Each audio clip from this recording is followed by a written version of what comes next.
ओम सर्वमंगल मंगलमय शिवे सर्वासात्के शरणत्रम्बिके गौरी नारायणी नमोस्तुते। ओम ह्रीं क्लीं श्रीं ह्रीं क्रीं प्रीं ह्रीं औग्रवीरं महाविष्णुज्वलन्तं सर्वतोमुखं नारसिंहं त्रिशूलं भद्रमृत्यो मृत्यो नमाम्यहम्। ओम श्री रामाय नमः। ओम हनुमते नमः। ओम हनुमते रुद्रात्मकाय हूं फट। आज हम मशान बाधा के संबंध में चर्चा करने वाले हैं। और मसान बाधा एक खतरनाक प्रकार की बाधा होती है। मसान बाधा इस तरह की बाधा होती है कि लोगों को एहसास भी नहीं हो पाता कि उनको प्रेत बाधा है या ऐसी कोई बाधा है, और उनकी पूरी जिंदगी निकल जाती है। उनको उस समय जानकारी होती है जब समय एकदम कम बचता है। तो ऐसे में हम आपको कुछ लक्षण बताए देते हैं। लक्षणों के आधार पे आप निष्कर्ष निकाल सकते हैं कि मसान की बाधा हो सकती है। और मसान की बाधा के यदि लक्षण आते हैं तो आपको उसका तत्काल ही निराकरण करना चाहिए, क्योंकि मसान की बाधा का निराकरण बहुत ही आसान होता है। बस आपको लक्षणों की जानकारी हो और सही मंत्र की जानकारी हो।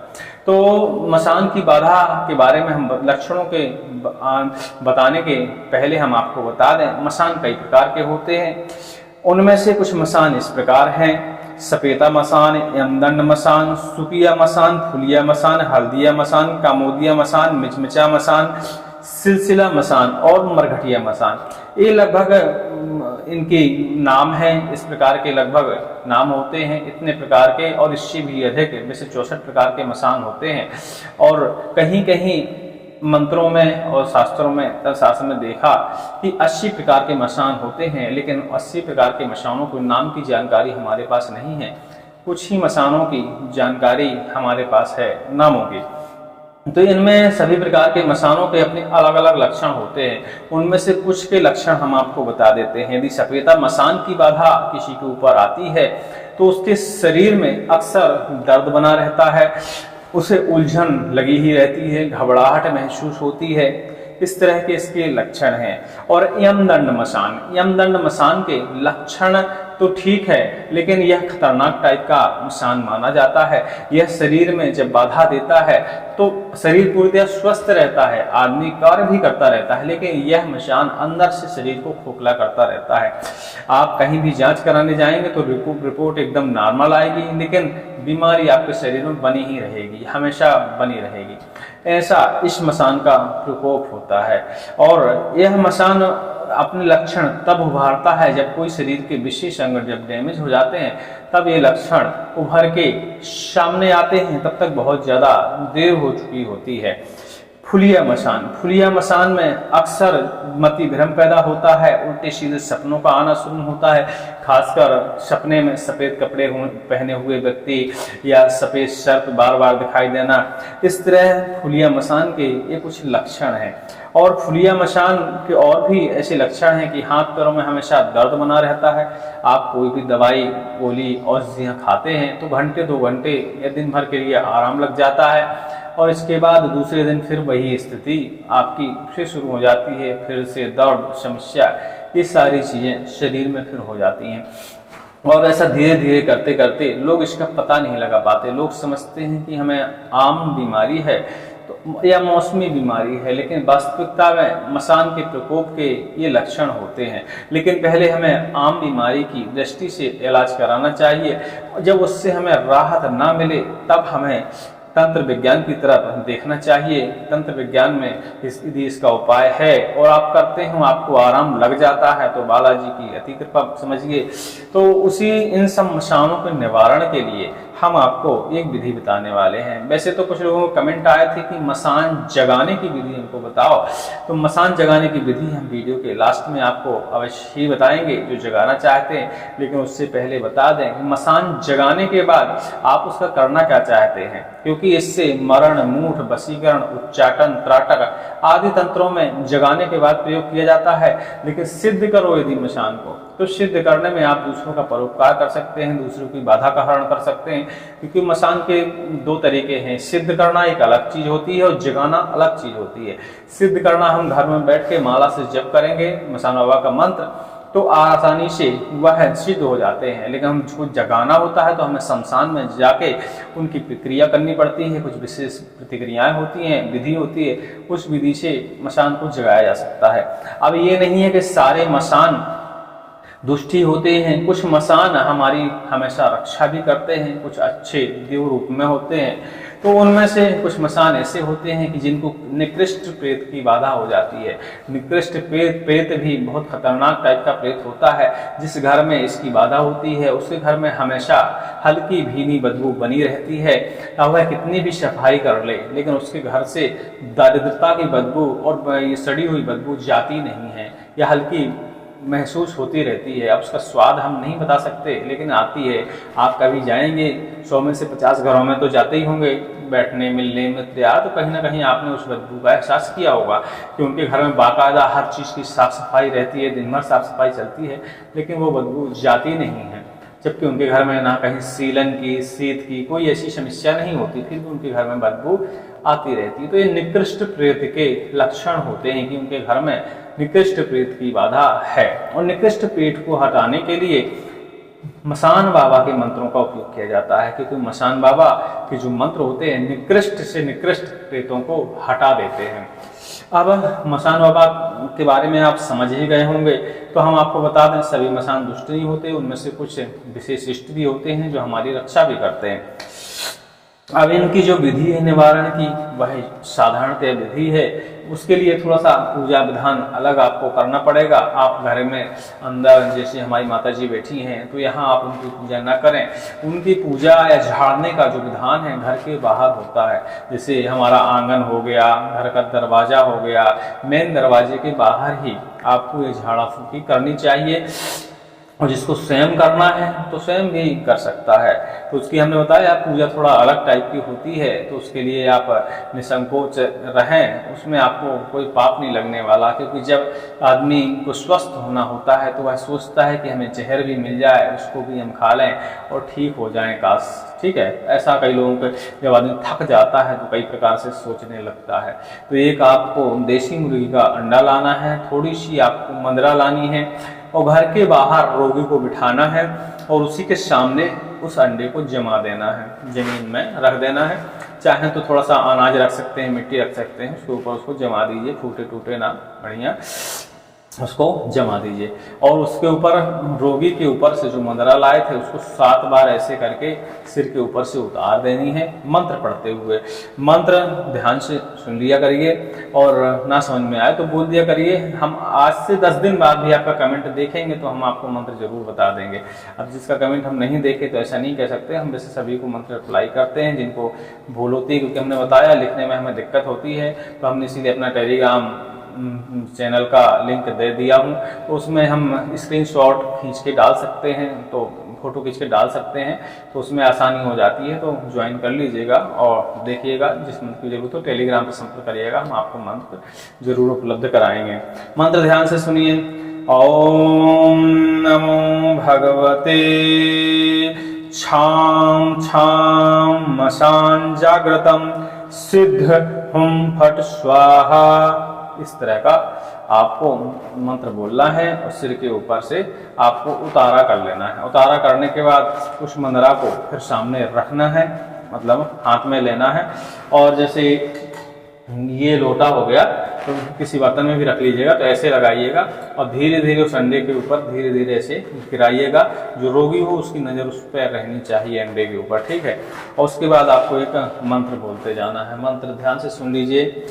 ओम सपेता मशान गुरु गोरखनाथ कियान, यम दंड मशान काल भैरव कियान, शुकिया मशान कालिका माई कियान, फुलिया मशान गोरे भैरव कियान, हल्दिया मशान बावन जोगनी कियान, कामोदिया मशान माई चंडिका कियान, मिचमिचा मशान शिव शंकर कियान, सिलसिला मशान वीर हनुमान कियान, मरघटिया मशान मरघंटी काली कियान। ठीक है। ओम छाम छाम मशान जागृतम सिद्ध हुम फट स्वाहा। इस तरह का आपको यह मंत्र बोलते हुए वो मदिरा उस अंडे के ऊपर गिराते जाना है। ठीक है, अब इतना हो गया। इसके बाद एक लोटा जल से, सादा जल से उसके ऊपर उतारिए, उस जल को बाहर फेंक दीजिए, रोगी को अंदर भेज दीजिए। इतने में आपका मसान उसके शरीर से बाहर निकल जाता है। अब क्या करना है, इसके आगे की मेन विधि शुरू होती है। आपको वह अंडा लेना है और किसी चौराहे पे जाके इंतजार करना है रात होने का, क्योंकि यह प्रक्रिया आप सुबह भी कर सकते हैं, कोई दिक्कत नहीं है। उसको बाहर ही रहने दीजिए सारी सामग्री को। रात में जैसे शाम के 6 बजे सूर्यास्त हो जाए तो चौराहे पे 4 मुख का आपको दीपक जलाना है और उसी के बाजू में वह अंडा वहां जमा के रख के चले आना है। आते समय पीछे मुड़ के नहीं देखा जाता। ठीक है, आप घर आइए। घर आने के तत्काल बाद आप स्नान जरूर करिएगा। जो अंडा रखने गया हो वो लौट के स्नान जरूर करे। और उसके बाद एक मंत्र है, ओम नमो नरसिंहाम हिरण्याकस्य वक्षस्थल विदारणाय त्रिभुवन व्यापकाय भूत प्रेत पिशाच डंकनी शंकनी क्लोन्मूलाय नासंतम भोदवाय समस्त दोखान हर हर विशर विशर पच पच हन हन कंपाय कंपाय मथ मथ ह्रीं ह्रीं हुं हुं फट फट ठा ठा यही यही रुद्र आज्ञापयात स्वाहा। इस मंत्र को 5 बार बोलते हुए पानी में फूंक मारिए, स्वयं पीजिए और रोगी को जरूर पिलाइए। ठीक है, या उस घर में जो भी सदस्य रहते हो उन सबको थोड़ा थोड़ा पानी पिला दीजिए। स्नान करने के लौट के जब स्नान करेंगे ना, तब उसके बाद एक प्रक्रिया है। इसके बाद भोजपत्र मंगाइए, 10-20 के मंगा लीजिएगा, छोटे छोटे भोजपत्र मिल जाएंगे आपको पूजन की दुकान में।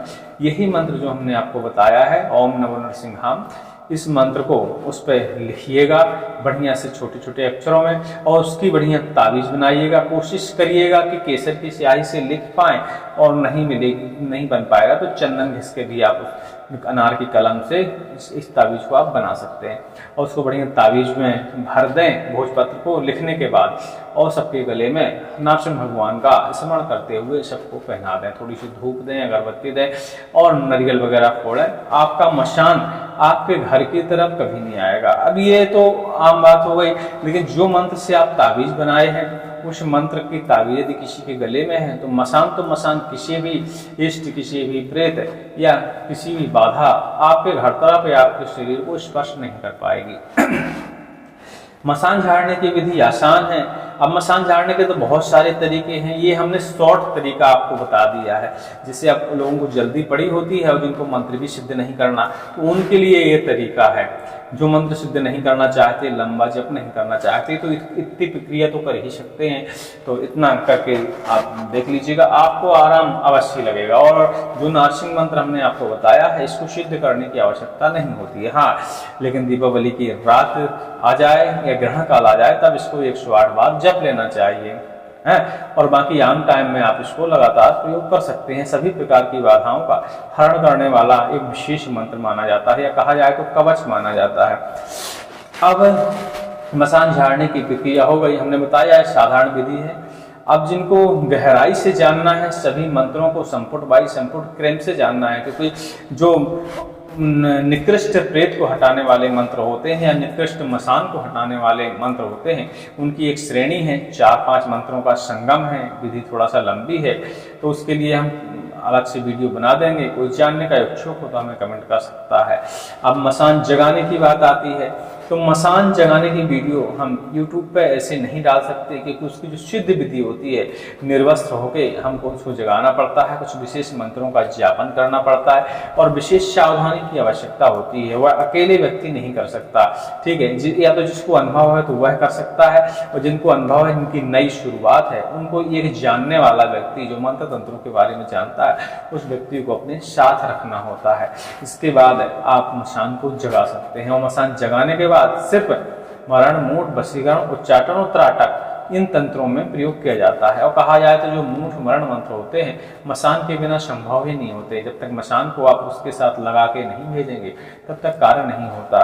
तो इसकी विधि थोड़ा सा अलग है। कोई जानकारी के लिए जानना चाहता है तो हम आपको टेलीग्राम पे इसके बारे में वीडियो बना के बहुत जल्दी ही डाल देंगे, क्योंकि उसका वीडियो हम यूट्यूब पे नहीं डाल सकते हैं।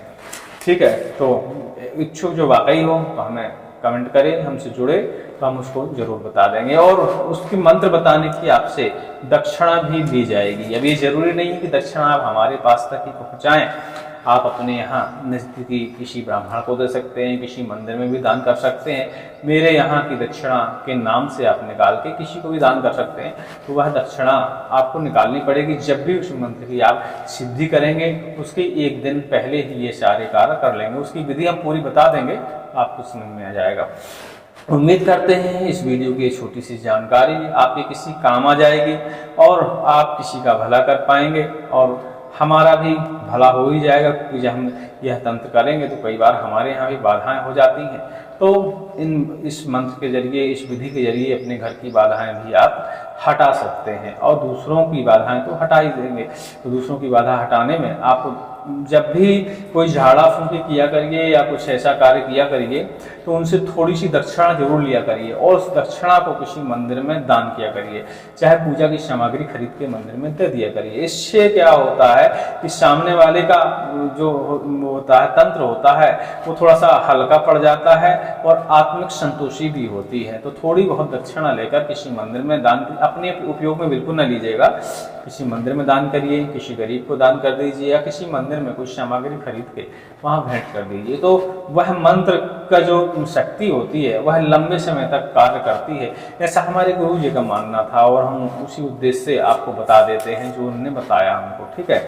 और कोई भी किसी भी बाधा के संबंध में विशेष जानकारी चाहता है तो हमें कमेंट जरूर करें। उम्मीद करते हैं हमारा वीडियो आपको पसंद आ रहा होगा और हमारा वीडियो बोर तो रहता ही है, क्योंकि लोग इतना लंबा हो जाता है, इतना अटपटा हम बताते हैं, क्योंकि यूट्यूब में बोलने का हमको एक्सपीरियंस बिल्कुल नहीं है, तो लोग बोर हो जाते हैं।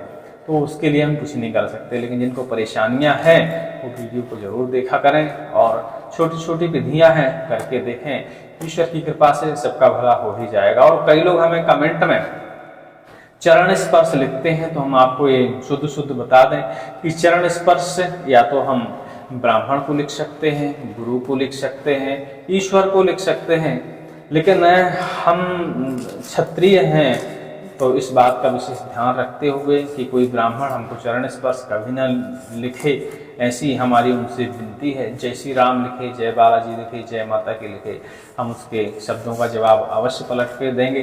चरण स्पर्श कभी ना लिखा करिए। बोलिए बागेश्वर महाराज की जय, हनुमंत लला की जय, श्री राम जी सरकार की जय। ईश्वर सबका कल्याण करे। जय माता दी।